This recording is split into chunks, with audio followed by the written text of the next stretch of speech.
Social మీడియాలో stunt చేయడం, మరుసటి రోజే దొరికేయడం ఇది వైసీపీకి అలవాటైపోయిన పందా. నిన్న ఒక చిన్నారి పాప జగన్ కోసం ఏడ్చే వీడియో వైరల్ అయింది. ఎప్పుడైతే ఈ వీడియో వైరల్ అయిందో మీడియా కన్ను ఆ చిన్నారి పాపపై పడింది. వెంటనే అలర్ట్ అయిన సాక్షి మీడియా దీని నుంచి ఏదో ఒక లబ్ధి వైసీపీకి చేకూర్చాలని ప్లాన్ చేసింది. అనుకున్నదే లేట్, తన కుతంత్ర బుద్ధిని బయటపెట్టింది. ఈ పాప చేత ఏం మాట్లాడించిందో చూడండి. ఇప్పుడైతే మాకు అమ్మ ఒడి రావట్లేదు, ఏమీ రావట్లేదు. అసలు మాకైతే చాలా ఇబ్బందిగా ఉంది పరిస్థితి. మాకు ఇంట్లో మాకు ఫీజు కట్టడానికి కూడా మా దగ్గర అంటే ఆయన వచ్చినప్పుడేమో 15,000 వచ్చాయి ఫీజు కట్టేవాళ్ళము. ఇప్పుడు ఈయన వచ్చి 15,000 కూడా ఇవ్వట్లేదు. అసలు మాకు ఫీజే కట్టడానికి కూడా చాలా ఇబ్బంది పడుతున్నాము.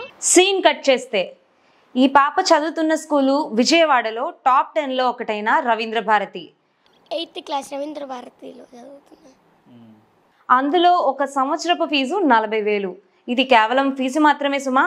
ఇంకా బట్టలు, పుస్తకాలు, వీటికి ఎక్స్ట్రా అమౌంట్. ఇది నేను చెప్పింది కాదు, ఇది సింపుల్ గూగుల్ సెర్చ్తో మాకు తెలిసిన విషయం.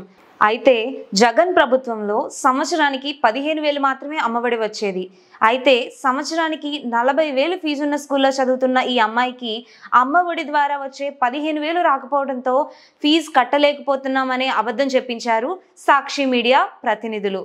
వైసీపీకి ఇలా అబద్ధాలు చెప్పించడం ఏమీ కొత్త కాదు. గతంలో బెండపూడి స్కూల్లో ఇంగ్లీష్ నేర్పించిన ప్రసాద్ సార్ విద్యార్థులు వైరల్ అవ్వటం, వాళ్ళని పిలిపించి జగన్ ఇంగ్లీష్లో మాట్లాడించడం, జగన్ ఇంగ్లీష్ మీడియం పెట్టడం వల్లనే వీరు ఇంగ్లీష్ నేర్చుకున్నారని ప్రచారం చేసుకోవడం, తరువాత ఆ పిల్లలు 10వ తరగతి తప్పటం, ట్రోల్స్కి గురవ్వటం, ఇదంతా మనకి తెలిసిందే. ఇప్పుడు దేవికా రెడ్డి పరిస్థితి ఎలా ఉంటుందో చూద్దాం.